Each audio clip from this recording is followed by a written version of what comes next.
कैलाशवासी गिरिजाविलासी श्मशानवासी सुमनो निवासी काशी निवासी विजय प्रकाशी योनादिकल्पेश्वर एवं सोऽसौ। आप सबका स्वागत है आज श्रावण मास के दूसरे सोमवार के दिन। भगवान शिव को प्रिय ऐसा अत्यंत पावन श्रावण मास चल रहा है और इस शुभ अवसर पर भगवान शिव की पूजा आराधना करने से जीवन के सभी कष्ट समाप्त हो जाते हैं, हर प्रकार के मनोवांछित वर प्राप्त होते हैं और उनकी विशेष कृपा प्राप्त होती है। और आज का दिन शुभ है और विशेष भी है क्योंकि आज ही के दिन श्रावण मास का दूसरा सोमवार भी है और आज ही के दिन कामिका एकादशी का सुंदर दिन भी उपलब्ध है। आज है 21 जुलाई 2025 सोमवार और आज के दिन भगवान शिव और भगवान विष्णु की पूर्ण मनोभाव, श्रद्धा और निष्ठा से सेवा और पूजा करने का दिन है। आज प्रातः काल में भगवान शिव की पूजा आराधना करनी चाहिए, रुद्राभिषेक करना चाहिए और संध्या के समय प्रदोष काल में भी भगवान शिव की पूर्ण विधि विधान के साथ पूजा अर्चना करनी चाहिए। पूजा के साथ साथ आप प्रातः काल में और प्रदोष काल में भगवान शिव की सुंदर कथा का श्रवण भी कर सकते हैं।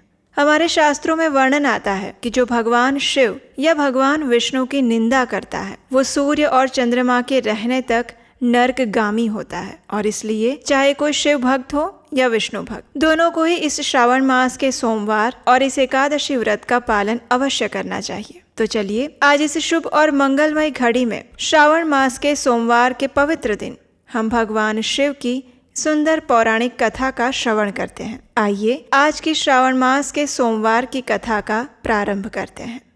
सूत जी कहते हैं, जो नित्यानंद में निराकार अंत से आदि शिव को जानते हैं वे परम पद को प्राप्त कर सकते हैं। जो संसार रूपी भवसागर पार कर सुख रूप से मोक्ष पाना चाहते हैं वह शिव जी की पूजा कर स्वर्ग और मोक्ष को प्राप्त कर सकते हैं। ब्रह्मचारी, गृहस्थ, कन्या, सुहागिन स्त्री अथवा विधवा कोई भी मनुष्य सोमवार को भगवान शिव जी की विधि पूर्वक पूजा आराधना करके मनोवांछित फल की प्राप्ति कर सकता है। सूत गोस्वामी सोमवार का महत्व बताते हुए एक कथा भी सुनाते हैं। तो चलिए हम भी आज उसी कथा का श्रवण करते हैं जिसे सुनकर मनुष्य मोक्ष प्राप्त कर सकता है और भगवान शिव जी की भक्तिमय सेवा कर उनकी आराधना कर सकता है।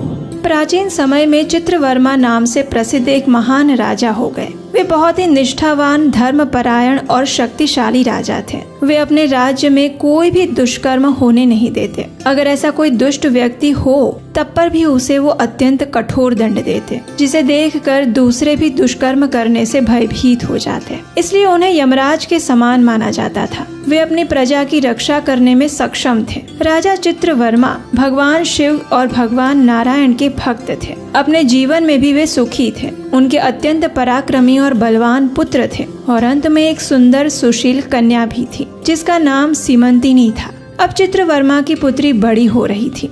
एक दिन राजा ने ब्राह्मणों को बुलाकर उसकी जन्म कुंडली दिखाकर उसके भविष्य के बारे में पूछा। तो एक ने कहा कि महाराज, आपकी पुत्री बहुत ही भाग्यवान है। वो अपने जीवन को बहुत ही सुखमय रूप से पूर्ण करेगी। वह 10,000 वर्षों तक अपने स्वामी के साथ आनंद भोगेगी और 8 पुत्रों को जन्म देकर उत्तम सुख का उपभोग करेगी। तो वहीं दूसरी ओर किसी और ब्राह्मण ने कहा, हे महाराज, ये कन्या 14वें वर्ष में विधवा हो जाएगी। ये सुनकर राजा थोड़ी देर के लिए दुविधा में पड़ गए, अपनी पुत्री के लिए चिंता में डूब गए। फिर सब कुछ भाग्य पर छोड़कर ब्राह्मणों को विदा कर दिया। सीमंतिनी धीरे धीरे बड़ी हो रही थी, समझदार हो रही थी। अब ब्राह्मण की कही हुई बात ने भी चर्चा का स्वरूप ले लिया। उसकी सखियां भी ये बात की चर्चा करने लगी कि वह छोटी उम्र में ही विधवा हो जाएगी। अब इस बात से परेशान सीमंतिनी ने याज्ञवल्क्य मुनि की पत्नी मैत्रेयी के पास गई। मुनि पत्नी अत्यंत धार्मिक और भगवान शिव की भक्त थी। अब सीमंतिनी ने उनके पास जाकर बड़े ही आदर से प्रणाम किया और कहा कि हे माता, मैं आपके चरणों में आई हूँ। मुझे मार्ग दिखाइए, मुझे सौभाग्य बढ़ाने वाले सत्कर्म का उपदेश दीजिए। इस तरह अपने शरण में आई हुई राजकन्या से पतिव्रता मैत्रेयी ने कहा, हे पुत्री, तेरे सौभाग्य के सूरज को उदय करने के लिए शिवजी और माता पार्वती की आराधना कर। पूर्ण श्रद्धा और नियम पूर्वक सोमवार का व्रत कर। इस दिन स्नान इत्यादि से शुद्ध होकर शुद्ध वस्त्र धारण कर। शिवजी और माता पार्वती की पूजा करके उपवास कर, उनसे अपने सौभाग्य के लिए प्रार्थना कर। ऐसा करने से तुम्हारे जीवन की सभी तकलीफ दूर हो जाएगी। तुम्हारे जीवन में सौभाग्य का सूरज उदय होगा। और हाँ, एक बात याद रखना, कैसी भी कठोर स्थिति उत्पन्न क्यों ना हो, तब पर भी शिव जी की पूजा मत छोड़ना। इतना कहकर माता मैत्रेयी अपने आश्रम में चली गई। सीमंतिनी उनके कथन अनुसार शिव जी का पूजन करने लगी। उसने सोमवार व्रत करना आरंभ किया। अब पुत्री बड़ी हो रही थी और विवाह योग्य भी होने लगी थी, इसलिए चित्रवर्मा ने अपनी पुत्री के लिए सुयोग्य वर की तलाश शुरू की। उस समय एक समृद्ध निषेध देश था, जिसमें नल और दमयंती का इंद्रसेन नामक पुत्र था और राजा इंद्रसेन के पुत्र हुए चंद्रगत। वे भी विवाह योग्य हो चुके थे, जिसका प्रस्ताव चित्रवर्मा की पुत्री के लिए आया तो उसने अपने गुरुजी की आज्ञा से अपनी पुत्री का विवाह चंद्रगत से सुमंगल रूप से करवा दिया। कुछ समय के लिए चित्रवर्मा की पुत्री और दामाद उनके साथ ही रहे। अब एक दिन चंद्रगत अपने मित्रों के साथ यमुना तट पर विहार करने के लिए गया हुआ था और अचानक यमुना की लहरें तेज होने लगी। इस तूफानी लहरों में उनकी नाव डूबने लगी। नदी के दोनों तटों पर भारी हाहाकार मच गया। सभी ने उस नाव में बैठे राजकुमार और उनके मित्रों को बचाने की बहुत कोशिश की, लेकिन जो भाग्य में लिखा है उसे कौन टाल सकता है। देखते ही देखते यमुना नदी के उछलते पानी में ही नाव में बैठे सभी लोग डूब गए। इस दुर्घटना को देखकर चारों ओर शोक का वातावरण फैल गया। उनके विलाप से आकाश मंडल गूंज उठा और ये समाचार सुनकर राजा चित्रवर्मा और उनकी पुत्री के सिर पर तो मानो आसमान टूट पड़ा।